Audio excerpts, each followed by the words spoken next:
Hello students, welcome back. देखिए student, जैसा कि आपका अभी पेपर है तो इस पेपर की नज़रिए से आपको आधुनिक काल बहुत इम्पोर्टेंट है। आधुनिक काल में 6 युग हैं। 6 युगों का किस प्रकार काल विभाजन है और साथ में इन काल की जो विभाजन का जो समय है उसको आपको कैसे याद रखना है, इसके लिए मैं आपके लिए बहुत इम्पोर्टेंट ट्रिक लेकर के आई हूँ।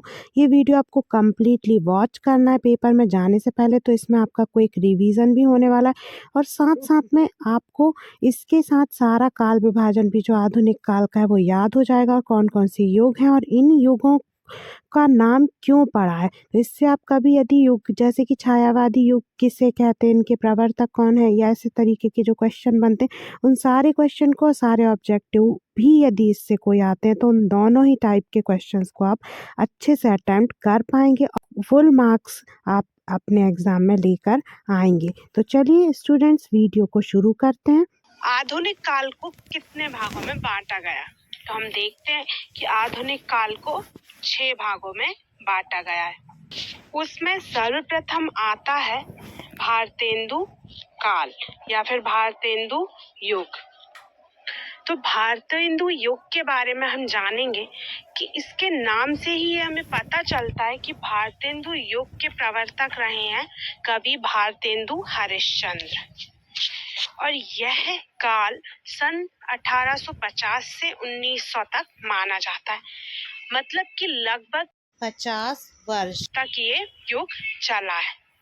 उसके बाद फिर हम आते हैं द्विवेदी युग पर। द्विवेदी युग के प्रमुख कवि हैं आचार्य हजारी प्रसाद द्विवेदी। और यह काल चला है सन 1900 से 1920 तक, मतलब कि लगभग 20 वर्ष। तो पहला जो युग है वो है 50 वर्ष और दूसरा 20 वर्ष। उसके बाद हम आते हैं तीसरे जो युग है वो है छायावादी युग। तो छायावाद किसे कहा जाता है, पहले आप ये जान लें। प्रकृति पर मानव चेतना के आरोप को क्या कहा जाता है, छायावाद। जब कवि ऐसी रचनाएं करता है जिसमें प्रकृति को मानवीय चेतना प्रदान की जाए तो उसे क्या कहते हैं, छायावाद। तो छायावादी युग को छायावाद के नाम पर ही रखा गया। छायावादी युग का नामकरण किया है मुकुटधर पांडे ने। ये बात आप याद रखें कि छायावादी युग का नामकरण मुकुटधर पांडे के अनुसार किया गया। उसके बाद हम देखेंगे कि छायावादी युग सन 1920 से 1936 तक माना जाता है, मतलब यह जो युग है वो 16 वर्ष तक चला है। तो 1920 से 1936। उसके बाद फिर हम आते हैं, अगला जो चौथा युग है वो है प्रगतिवादी युग। प्रगतिवादी युग की प्रमुख विशेषता है, इसके नाम से दृष्टिगोचर होती कि प्रगति का अर्थ क्या होता है, विकास। तो इस युग में जो रूढ़ियां थी, परंपराएं थी, उनका क्या किया गया, विरोध किया गया और लोग प्रगति को उन्होंने अपने अंदर समाहित किया और साथ में जो रूढ़ियां हैं, परंपराएं हैं, कुरीतियां, उनका सबका विरोध हुआ। उसके बाद इस युग को हम देखेंगे कि सन 1936 से 1943 तक यह युग माना जाता है। उसके बाद फिर हम आएंगे, अगला युग है प्रयोगवादी युग। प्रयोगवादी युग के जो प्रवर्तक हैं वो हैं कवि अज्ञेय।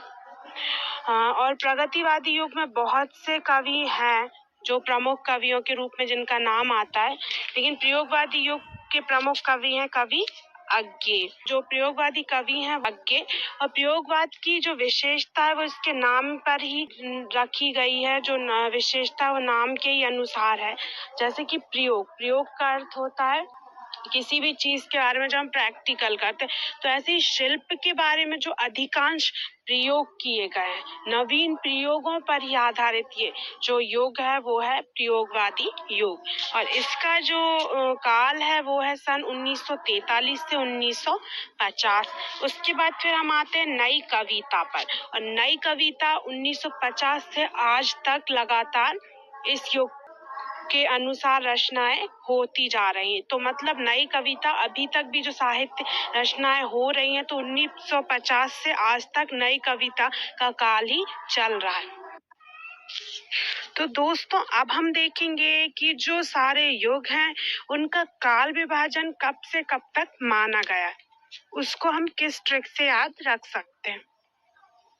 तो हम देखेंगे कि सबसे पहले भारतेंदु युग प्रारंभ हुआ, जिसका जो काल है वो है सन 1850 से 1900 तक। तो आप सबसे पहले ये याद रख लें कि जो भारतेंदु युग का प्रथम युग है और इसका प्रारंभ सन 1850 से माना गया। और उसके बाद हम देखेंगे 50 वर्ष तक चला, तो 1850 से सीधे 1900 तक।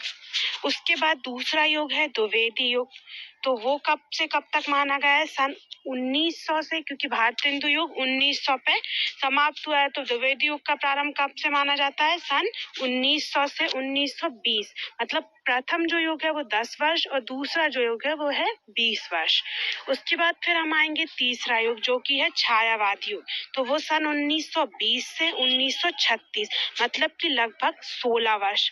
तो इसलिए हम कैसे याद रखेंगे कि जो प्रथम युग है भारतेंदु युग, उसके बाद फिर उसका जो प्रारंभ है वो है 1850 से 1900 तक, फिर है द्विवेदी युग जिसको 1900 से 1920 तक, फिर है छायावादी युग जिसे कि 1920 से 1936 तक। उसके बाद फिर हम आते हैं प्रगतिवादी युग पर, जिसे 1936 से 1943 तक, मतलब 1936 से 1943, मतलब कि 7 वर्ष। उसके बाद फिर हम आते हैं प्रयोगवादी युग, तो प्रयोगवादी युग को 1943 से 1950, मतलब कि ये भी लगभग 7 वर्ष तक माना जाता है। उसके बाद फिर हम आएंगे नई कविता पर, तो नई कविता 1950 से अद्यतन।